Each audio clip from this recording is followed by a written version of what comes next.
elementary curriculum and instruction for the Milford School District. Um, with us tonight, we also have Paul Daniels.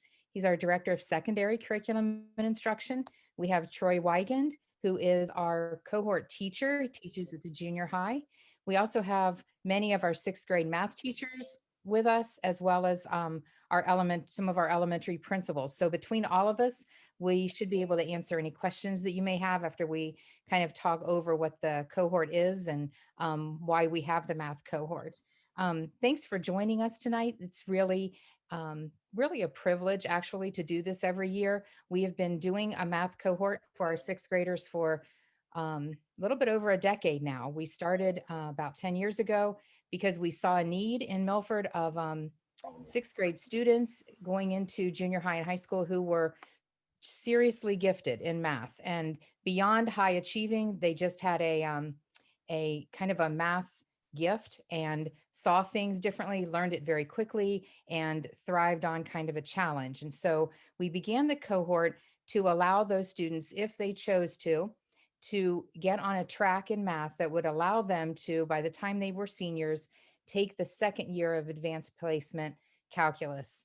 Um, if they chose not to go that far, that's fine. They don't have to. But many of your students are students who are gifted enough in math that they may choose a math career. And that may be a track that they are interested in and may need or want as they go into college, as they go through high school. So we have gotten better and better as the decade has gone on about identifying students who would really be um, that this would really be a great opportunity for. But it's really a partnership between the parents, the teachers, and all of us to make sure that it's right for your student and your students' thoughts and feelings about it too. So we identify students for the cohort based on multiple data points.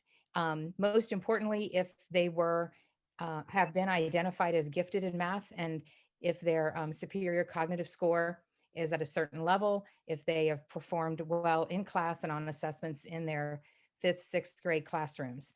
So your students have are above the 95th percentile in the most cases in mathematics. Um, we've talked with all of the sixth grade math teachers. They feel like the students that we've identified to invite to the cohort could handle the content and the ideas and concepts in math.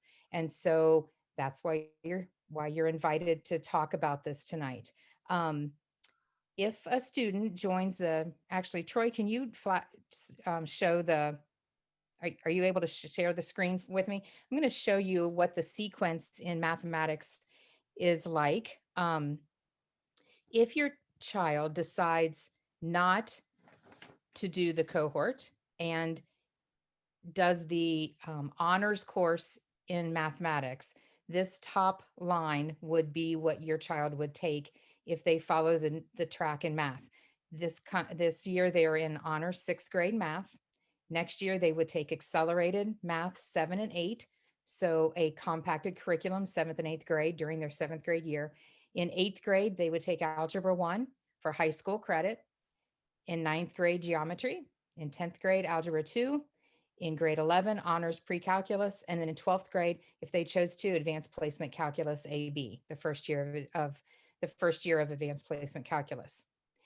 If your student participates in the cohort this current school year, they would continue to take their sixth grade math like they are currently. But if they're in person, they would work on the cohort work during their differentiation time.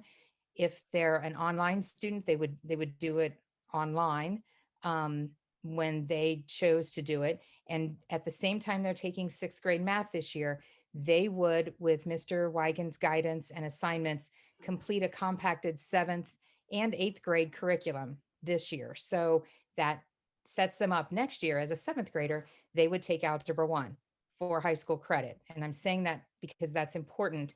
Not many seventh graders are taking any courses that they actually get high school credit for. Um, the the thing to consider with that is that if they are getting high school credit for it, it means it's showing up on their transcript. So it's just something to keep in mind about whether their ready for that and the stress of that, or whether they would embrace it. Most of our students that we identify for this really embrace the idea and the chance to explore mathematics at a higher level and at a faster pace. Um, then in 8th grade, your child would take geometry for high school credit again, 9th grade, algebra 2, 10th grade, honors pre-calculus, 11th grade, advanced placement calculus AB, and then by 12th grade, if they chose advanced placement calculus BC. So it puts them on a faster track. They are a year ahead. And if they choose to, would be able to take a second year of advanced placement calculus. What you after Troy's going to talk a little bit about what it looks like this year, what the assignments look like, et cetera. I just want to, before he starts, let you know that this is the year that it's kind of a no harm, no foul year. If they choose to do it, if you choose to have them do this, they don't get a grade for this. They can choose to continue with it at the end of the year and be in the cohort next year in Mr. Wygant's class in junior high, or they can choose not to continue with it and be in the regular honors track of mathematics. So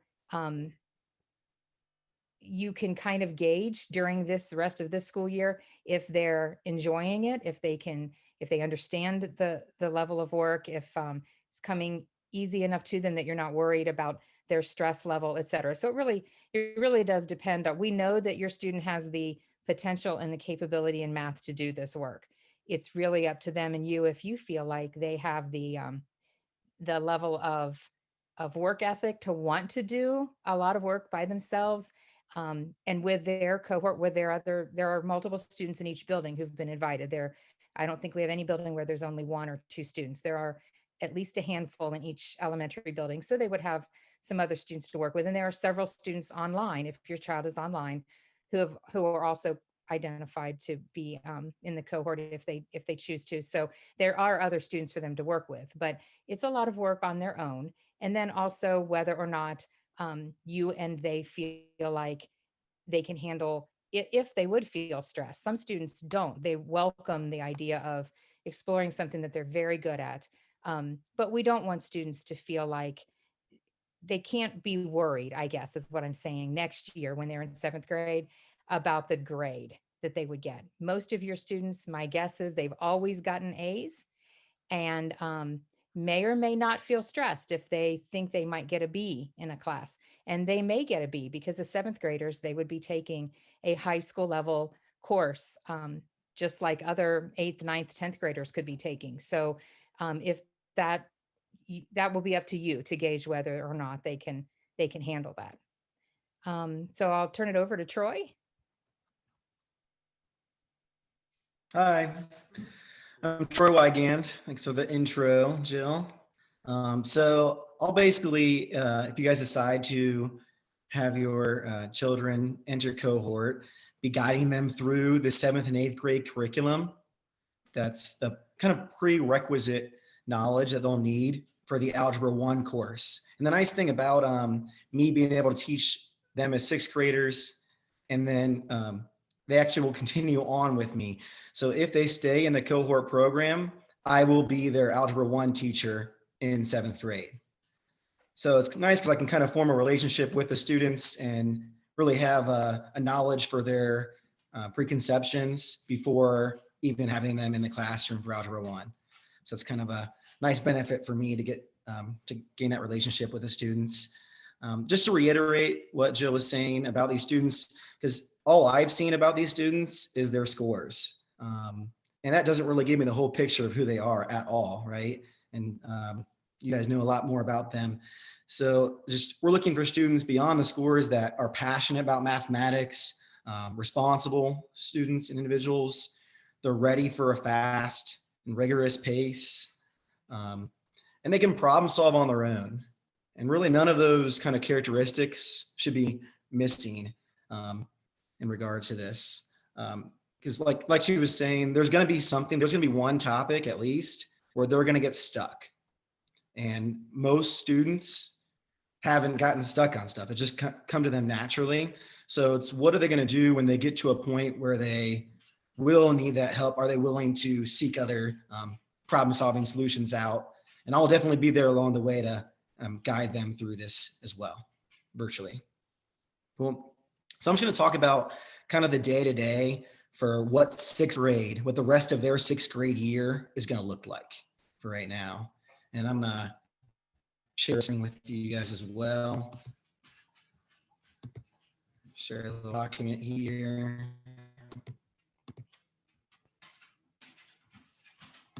Share that one.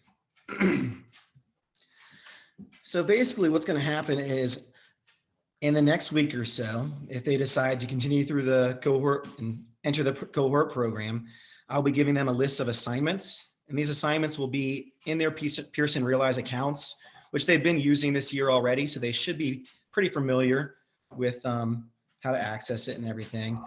And they'll see, instead of their sixth grade course, they'll see a separate course for my 7th and 8th grade work or cohort work. And basically, you can see here, we're going to have a checkpoint. There'll be 2 checkpoints throughout the second semester for them. One will be in late February, and that information will be given out later. And then the other one will be in late May. And the checkpoints will be over and again, they're not for a grade. They won't go on a report card. They're really just for us to see, are the students able to progress? Are they understanding this prerequisite knowledge so they can be successful? Because we don't want them to enter the program if they're not going to be, we want them to be successful. We don't want them to stress out about it and etc. So basically they'll be getting a list like this. It'll give them their assignments.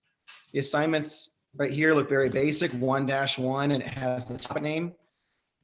When they click on this assignment in their Pearson Realize, it'll give them a couple example problems that'll model for them, and possibly a video to watch, and then some practice problems.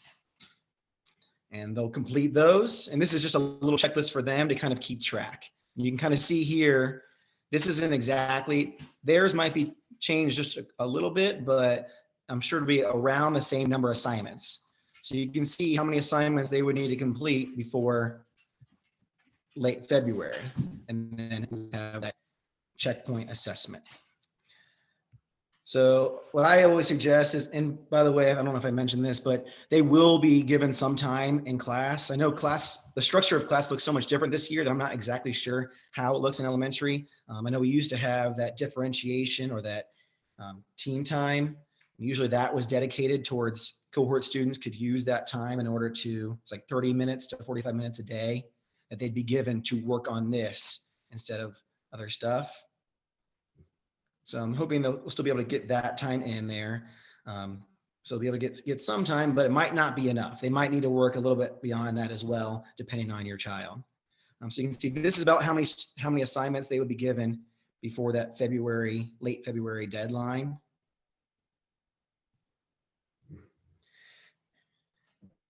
And I would just encourage them to kind of have a plan or a pace set for them, such as completing 2 lessons a week to make sure they get where they need to be. Might be 3. So, okay, well, let's go ahead and talk about the assessments then. So the checkpoint assessment will be after February, and then we'll have a second set of assignments. You can see this goes through expression. So then we'll probably go into equations, which will help them when they get to Algebra 1.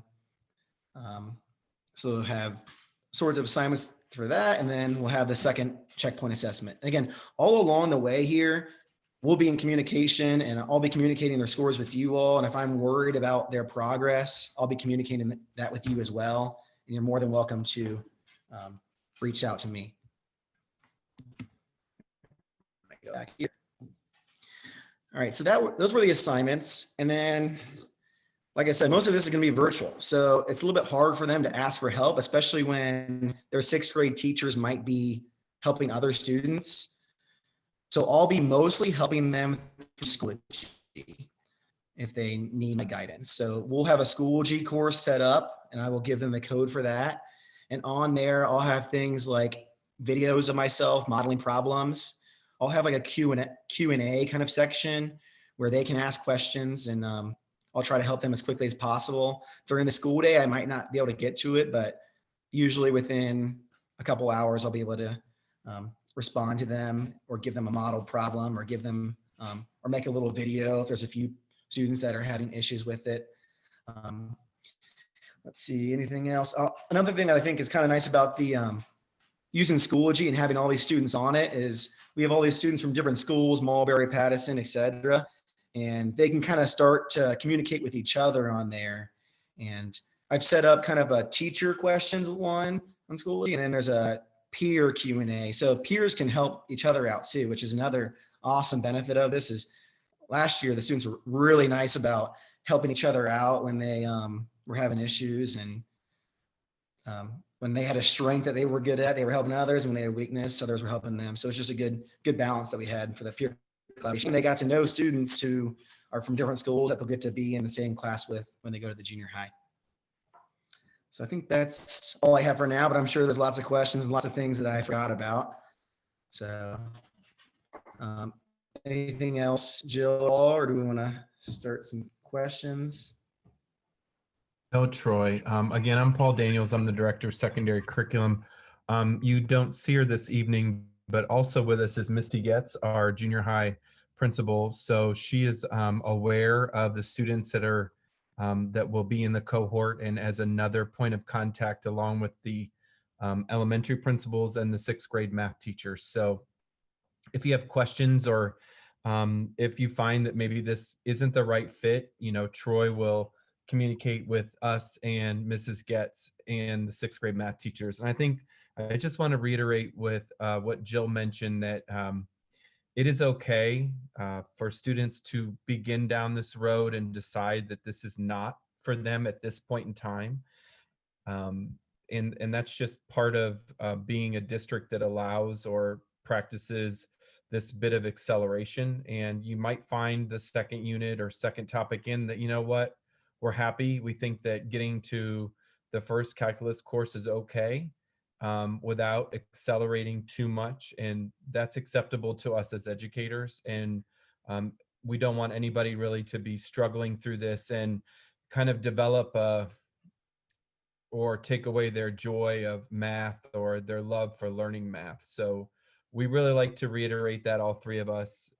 And we really just hope the experience for your student with the support through their diff time or their enrichment time with Eagle Online will help them be prepared to take Algebra 1 as a transcripted credit in 7th grade.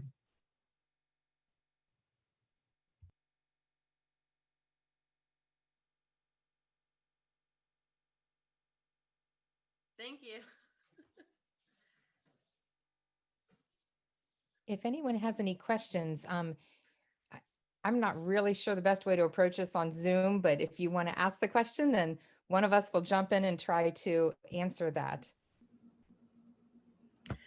I have a question. This is Erica Linville. I'm curious about the 6th grade curriculum and whether the pace and the challenge that you see there is a good indication of how they're going to score academically in 7th grade. So said another way, if a child is going to struggle and receive, work hard to get a B instead of an A in 7th grade, do you typically see that in your checkpoints and assessments, or is that not often understood until 7th grade?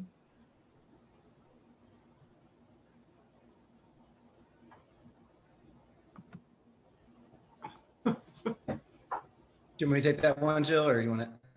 She's trying to answer, but she's on mute. Troy, you should probably answer it since you're the one checking their assessments throughout 6th grade and in 7th grade in their assignments. If you don't know it, we're in big trouble. I'm not sure. Are you referring to the 6th grade structure that they're doing now, or the 6th grade, the cohort assignments that I'll be giving?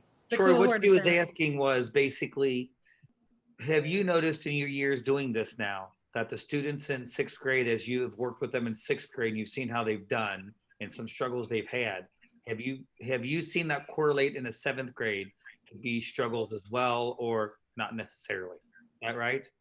Yeah, with the assignments that I give and the checkpoint assessments, they're pretty indicative. Now that being said, they usually don't get A's, but usually I have a benchmark for what they might receive. Like if they get 75% or higher, usually in most of the checkpoints, that's still pretty solid, which is odd to say for them, but or 80% or higher, they're usually still on a good pace. They'll still usually tracks well for them to do well in 7th grade. That helps. That answers your question. It does. Thank you.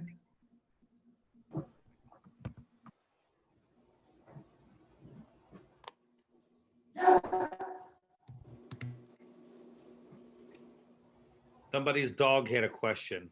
I'll take that one.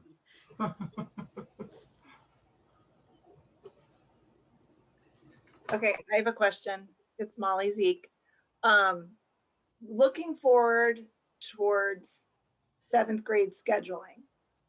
I know when my daughter went through attending the scheduling meeting that cohort, if they chose to do cohort, that took one of their electives credits. Is that still the case? Am I saying that right? Is that like it took up one of their elective points or whatever? Is that still the case? So we went through a realignment. We chose a new, we used to use digits, and we went with Envision as the new core program that helps develop and walk our students through the curriculum. With the way that we've been able to customize the Envision course, we no longer have students take the math enrichment course as one of their electives. There's no need for it. So it will allow the students in the 7th grade, if you haven't been through that, you are allowed to take, or you do take electives that are a quarter long. And what so it would take away one of the exploratory choices for a 7th grader, but we no longer use that course. We've kind of reshuffled the Envision to match the pieces that are needed, and we don't have to have that secondary course anymore. That's good. It won't take the place of. Thank you. You might like better. Aren't we on mute?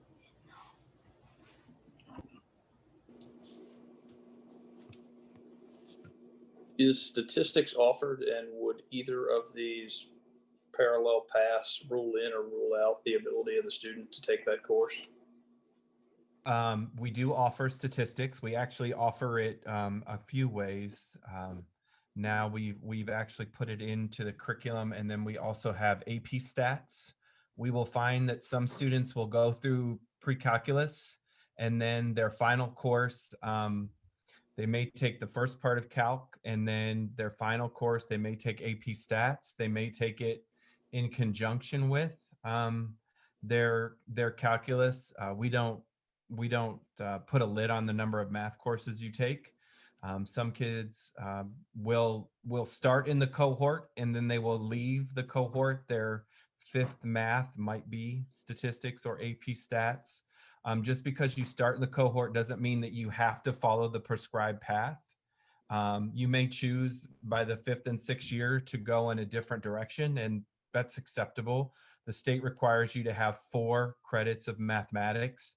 So a cohort student, in theory, could be done with their mathematics in the 10th grade, the conclusion of their 10th grade. But some will continue all the way to Calc BC, and some will do exactly like you stated, and they may, after pre-calculus, go to AP stats or statistics and probability, which we offer now at the high school for math credit. Thank you.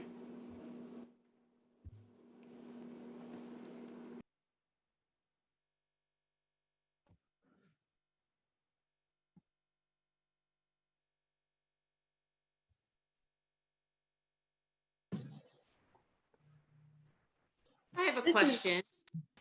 Go ahead. I'm wondering if at the end of the entire cohort, if there's kind of another parent-teacher conference in a way, just kind of giving a recommendation one way or the other.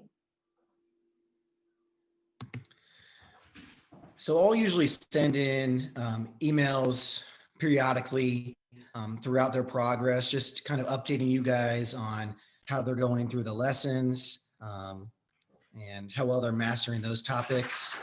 Then usually I will, in the past, I only checked in with students who I felt, were struggling, and we wanted to make sure that we kind of understood the reasoning for that. So those were kind of discussions that I would have, but I usually would only reach out to parents and families who I felt like they're kind of maybe behind on lessons or didn't do as well on the checkpoint assessment and stuff like that. But I've definitely had parents just check in and say, hey, how's my student doing? Do they have any weaknesses so far? Is there something we can do for supplementally to, practice this maybe misconception they have? So those are things that we can address along the way as well. But yeah, I'll usually only reach out to parents that are maybe ones that it's not seeming like working out so far. Thank you. So then is there like a scorecard or something that shows them, how they did throughout the year or at the end of the year?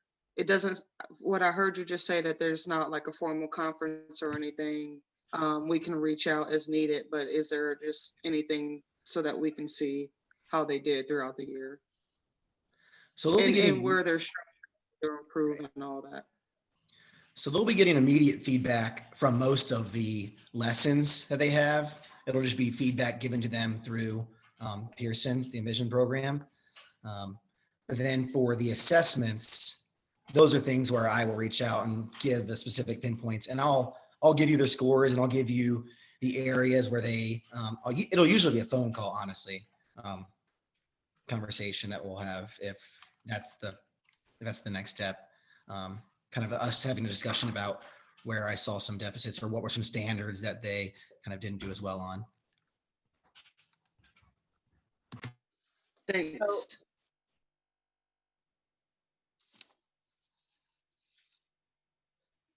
So all of the lessons are through Pearson. So would it be the feedback that they get? Will it be like the feedback that they get now for the lessons that they are doing, where they can go back in a normal lesson and see which questions they got wrong and do like a similar question or help me with this question? Yep, you got it. And they can use those tools like walk me through this or look at an example. Yep, just the same program they're doing now. The only thing they wouldn't get immediate feedback on is the assessment, but they see what questions they got wrong and right, but they might not know, exactly why they missed it or something like that. So those are things that we might have discussions about later about why they miss it and looking through their work and kind of analyzing where they misstepped. Thank you. With the kids doing 6th or 7th and 8th grade work, do you find sometimes they get bored with the 6th grade work that they're still supposed to be working on?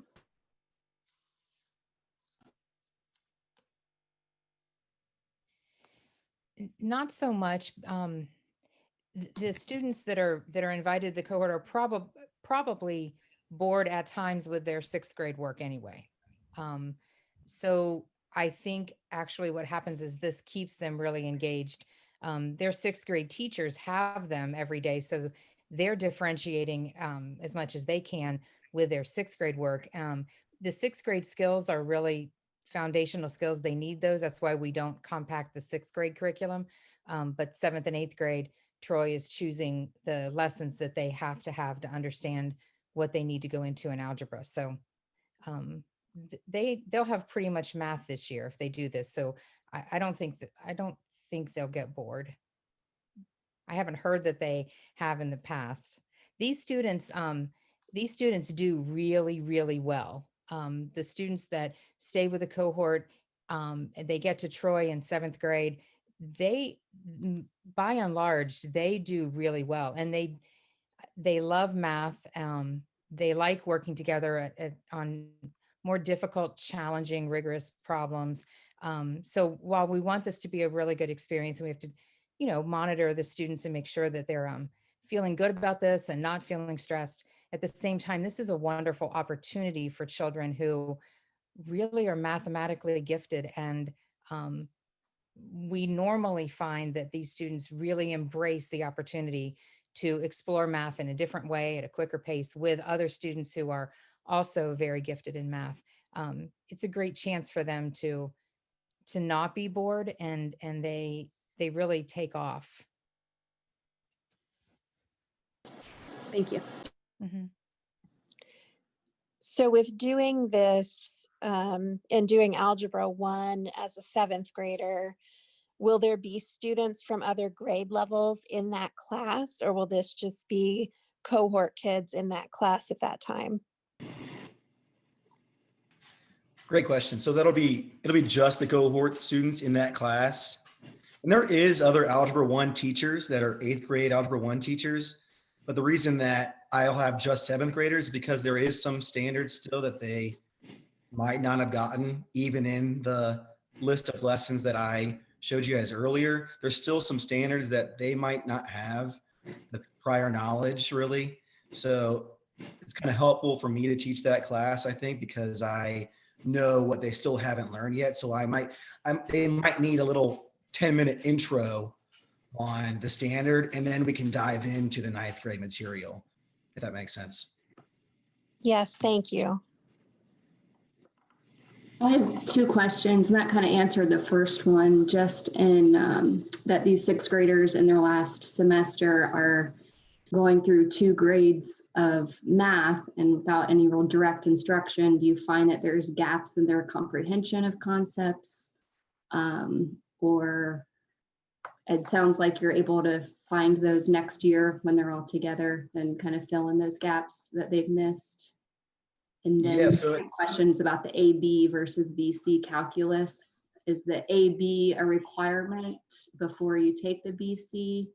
Are they each a semester, or are they each a full year?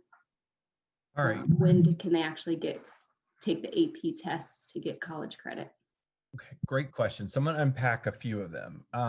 So when Troy writes the Algebra 1 course, it weaves in some prior content, like what we would consider from pre-algebra, that may have been not glossed over, but kind of has to be weaved in because of the way we kind of put things together for the cohort. The plus to what we do now is our students right now are in Vision in the 6th grade. They'll move to Carnegie Math in algebra, and Carnegie Math has a part of it that is their Mathia. It's their AI software. It's Mathia, and Mathia it kind of helps the students work through different levels and kind of prescribes a track that's very individualized and alerts Troy if students are developing similar deficits. It really helps us quickly identify and target individual students if they have a gap. So we'll make a big jump from Envision to Mathia, and Mathia in the Carnegie program is different, and it will be more individualized. So that's a plus that helps us kind of fill in those areas where students may have an individual developed sort of targeted strength that they need to, or challenge that they need to strengthen. In terms of calculus, Calc AB and Calc BC are year-long courses. They each are advanced placement courses, and you can, your score of either a 5, a 4, or a 3 the institution that you go to for college will set the score. So they will say, if you get a 5, you won't have to take that course when you get there. And those scores are pretty universally accepted, and you'll know as your student gets to junior year and senior year and you're targeting a specific group of institutions, you'll know what score that institution takes. Oftentimes they'll have that out there. Sometimes it will be a 3 or higher, but it just depends on the institution. So they are year-long courses. I will have Troy send out our course guide to all of you from last year. And the high school course guide will give you a synopsis of each of those courses. And then I will also give the College Board website, the AP College Board website, and then you can take a look at what those courses specifically entail. So we'll get the course guide for the high school to you, and we will get the links to the AP College Board website so you can take a look at the actual structure and what concepts are taught in those 2 classes, but they are both year long. Yeah, I just had not seen the 2 AP classes before, like structured separately like that? We'll get that information to all of you. Great questions. Cool. Thank you.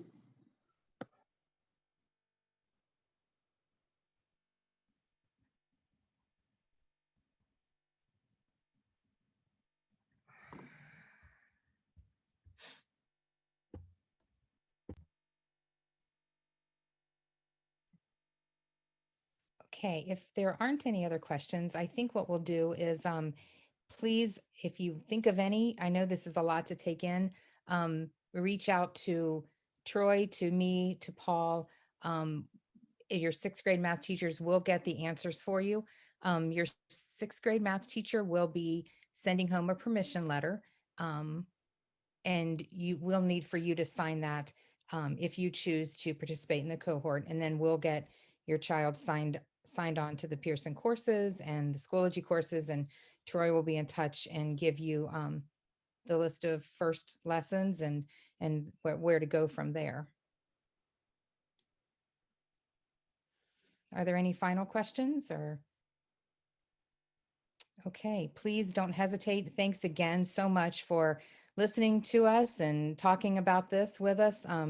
We're thrilled for the opportunity to work with your children on this if they choose to do this. And like I said, if they don't, that's okay. They're still taking an honors level course of math too. And we have strong math students in this district, and we're really proud and excited for your children in particular. Thank you. Thank you. Thank you so much. Yeah. Troy and Jill, Thanks. do you just want to hang here in case anybody has a question they don't want to ask in front of the Absolutely, group? that's a good idea. We'll hang here for a few minutes if you have an individualized question. Well, I have a question. It doesn't actually need to be individualized. My Okay. son had a prior commitment, so he wasn't able to listen to the presentation. Is there a way you can send out like the samples of like the course track and kind of what the expectation for the assignments, knowing that they may change so he can see what he's going to get into? Does that make sense? Yeah, and Troy did record this as well. Okay. Can I ask, are you guys gonna send out a recording link? I'm so sorry for the schedule. I was late. Yeah, we can, we'll send in the follow-up email once it populates. We'll do the follow-up email once Troy gets the video downloaded, and we'll send that all out to Troy, I everyone. know you probably don't need help with this. You know how to handle tech, but I usually upload it to YouTube. Those links are a lot easier for people to deal with. Okay, cool, thanks. I mean, you're young. Question. You were my student, so. So that makes you old. Well, Mrs. Herp, I see you out there somewhere. You're just as old as me there at Pattison. Thanks, Rob. So another question for you guys. My 8th grader is kind of scaring my 6th grader right now and telling me that if he goes to cohort, he will be a penguin. And if you're a penguin, not only do you get harder math work, but ELA and everything else is harder too. So I just wanted to find out if this is fact or fiction. It's urban legend. Okay. And there aren't elevator passes either. Okay, good to know. Math Good to is know. going to be harder, but everything else will be aligned with everything else. Okay, yeah, because I've got a math brain guy, but his language arts stuff could use some help, just saying. So Well, I know Mrs. Getz is on here. I mean, if you can be in the cohort and not be in honors ELA. We play to our strengths. So, and we don't have honors social studies or science at the junior high. So it's just creating a unique schedule, and it's done every year for 1,000 amazing Milford Junior High students. awesome. And so when would the cohort math start? Would that be after Christmas break? Oh, good question. I've got mine remote right now, so I'm just trying to juggle and figure out how we fit it all in. I'll usually try to get those assignments out, assuming we can. It really depends on how fast, and hopefully we can get them all set up in Pearson and stuff as soon as possible. So we got to wait for those permission slips to come back. But I would say the assignments will be made and uploaded on their Pearson accounts at the start of winter break. I'm not saying that they should spend all winter break doing that though, by any means. But maybe they could have a plan going into the second semester of before they start that first day of school, second semester, they know, okay, this is my goal and this is what I need to do every day. If they want to Yeah. get a jump start, they're welcome to as well. I'm just trying to think of so much change at once because mine are switching back to in-person in January. So changing from one teacher to another and then adding cohort in there too. So again, just trying to balance all that out. So, all right. Thank you. Appreciate it. And I'll set my 8th graders straight, just so you know. Hi, this is Kevin Easley. I'm curious, y'all have cast what looks to me like a pretty large net here, 60 kids maybe. I'm curious what percentage of these kids would join the cohort and then actually maybe still be in it 3-4 years later. I'm sure the numbers dwindle. I'm just curious, how much do they dwindle? It is year by year. Dr. Dunn was at the junior high and Dr. Hollingsworth has been through this.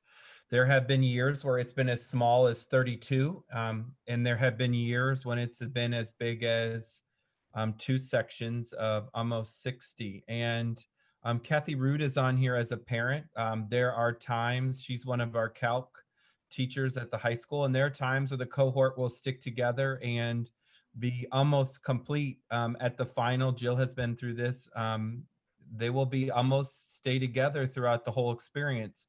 I think Troy mentioned it, or Jill, that when students create these bonds, and this bond starts in 7th grade and they learn to rely on each other, and they stay together. This is a larger group. Since I've been here, this is year 4 for me. But these scores demonstrate that this is the number of students that will that do qualify. And if we have some attrition, Jill, correct me, Rob, maybe 10%. Some years it's higher, some years it's lower. I think it's lower. I think it's lower than that. I think most of the time, once you get through the 6th grade cohort and they've made the decision to go into 7th grade into that, most of them, they write it out. I would say it's much fewer that get out of it. I don't even know if we get it to 10%. I totally agree. I think it's normally far under 10%.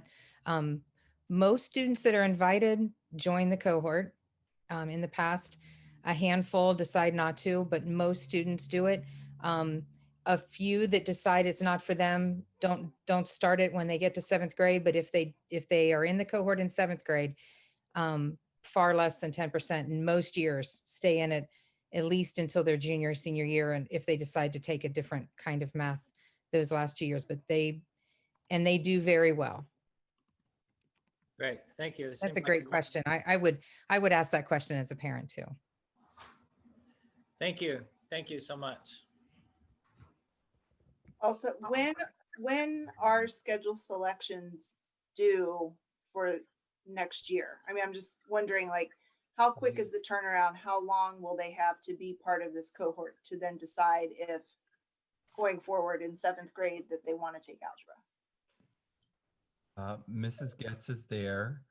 We start the scheduling process as early as January and February, usually towards the end of January.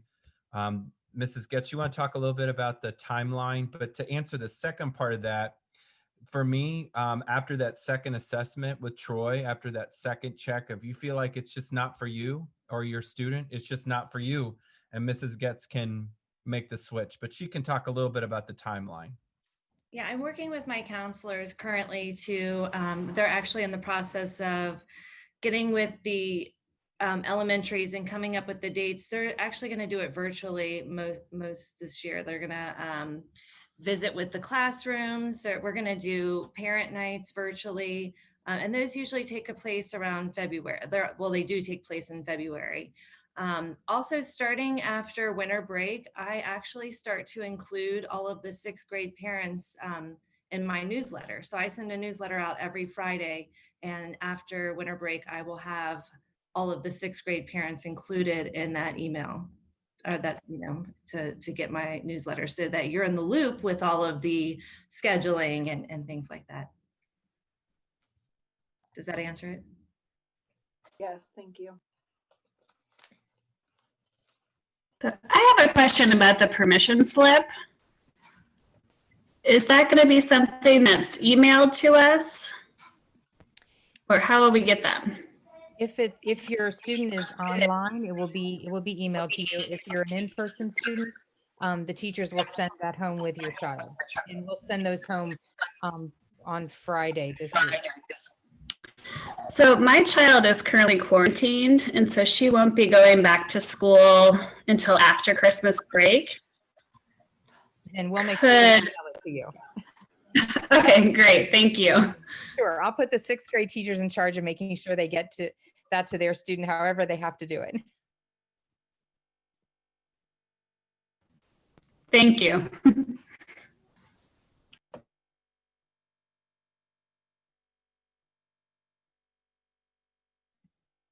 Okay. Thanks again, and reach out if you have any other questions. We'll get right back with you and try to answer those.